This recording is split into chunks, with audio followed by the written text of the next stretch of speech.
Prihatin pelanggaran HAM di Uighur, produk-produk besar ini malah diboikot ramai-ramai. Ada apa? Setidaknya 30 selebriti Cina memutuskan kontrak kerjasama dengan merek-merek barat yang menyatakan kekhawatiran terhadap laporan kerja paksa di Uighur, Xinjiang. Mengutip dari Hollywood Reporter, boikot ini bermula dari pernyataan Liga Pemuda Separtai yang berkuasa di Cina pada Rabu 24 Maret 2021, menyoal sikap merek pakaian H&M. Menyebarkan kebohongan untuk memboikot Xinjiang sambil ingin menghasilkan uang di Cina, cuma mimpi, kata Liga Pemuda itu. Lalu TV pemerintah Cina pada Kamis 24 Maret atau 25 Maret menyerukan boikot H&M. Hal ini berjalan menyusul sanksi negara-negara barat terhadap pejabat Cina karena tuduhan melakukan pelanggaran hak asasi manusia di wilayah Xinjiang. Sebelumnya, produk ini mengatakan pada Maret 2020 akan berhenti membeli kapas dari wilayah Xinjiang. Perusahaan Swedia itu bergabung dengan merek pakaian lain yang menyatakan keprihatinan soal laporan kerja paksa Uighur. Surat kabar partai Cina Global Times juga mengkritik pernyataan Burberry, Adidas, Nike, New Balance, dan juga Zara tentang Xinjiang sejak 2 tahun lalu. Kemudian, selebriti Cina termasuk aktor Wang Yibu dan penyanyi Son Chan mengumumkan bahwa mereka memutuskan kontrak kerjasama dengan merek-merek seperti H&M, Nike, dan juga Adidas. Produk H&M juga hilang dari platform e-commerce paling populer di Cina, Tmall dan JD.com. Tindakan boikot ini bukan kali pertama terjadi. Pemerintah Cina kerap menyerang merek-merek asing agar menyesuaikan diri dengan sikap resmi Cina terkait Taiwan, Tibet, Hong Kong, dan berbagai masalah sensitif lainnya. Karena Cina memiliki penduduk terbanyak dan menjadi pasar global terbesar, perusahaan-perusahaan itu akhirnya kerap tunduk. Mereka biasanya meminta maaf dan mengubah isi situs atau iklan. Tapi, isu kerja paksa Uighur adalah masalah yang pelik. Di negara mereka sendiri, perusahaan-perusahaan itu menghadapi tekanan yang menghadapi atau menghindari keterlibatan dengan pelanggaran HAM. Sementara hilangnya pendapatan dari Cina juga bisa sangat merugikan perusahaan-perusahaan itu saat permintaan dari pasar Amerika dan Eropa melemah karena pandemi COVID-19. Melalui akun media sosial, pihak H&M mengatakan tidak mewakili sudut pandang politik apapun dan menghormati konsumen Cina. Brian Ehrig, konsultan strategi dan manajemen Global Kearney, memperkirakan sekitar 60% hingga 70% bahan mentah H&M seperti kain berasal dari Cina. Dia mengatakan boikot ini bakal menyulitkan perusahaan untuk mendapatkan kembali akses bahan baku. Boikot ini berjalan setelah 27 negara Uni Eropa, Amerika Serikat, Inggris, dan Kanada pada Senin 22 Maret 2021 menjatuhkan sanksi perjalanan dan keuangan pada 4 pejabat Cina karena tuduhan pelanggaran HAM di Xinjiang. Pada Januari, Washington juga memberlakukan larangan impor kapas dari Xinjiang, pemasok utama produsen pakaian untuk pasar barat.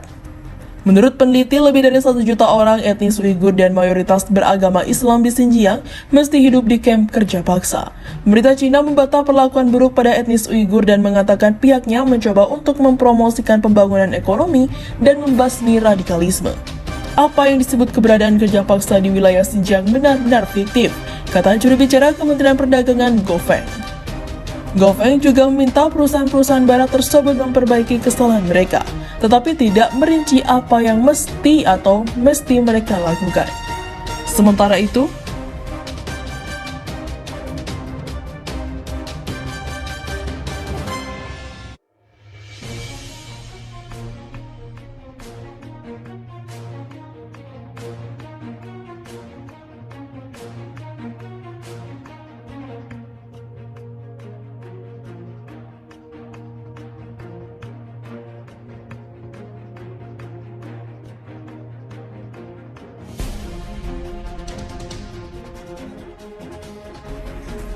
Manilai Beijing berseteru di Laut Cina Selatan, Amerika bela Filipina. Waduh.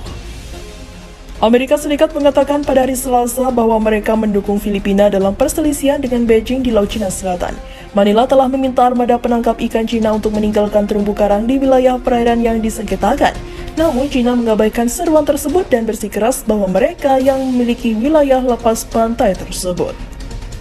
Melansir dari Channel News Asia, Kedutaan Besar Amerika mengatakan pihaknya berbagi keprihatinan dengan Filipina dan menuduh China menggunakan malisi maritim untuk mengintimidasi, memprovokasi, dan mengancam negara lain yang merusak perdamaian dan kedamaian di kawasan tersebut.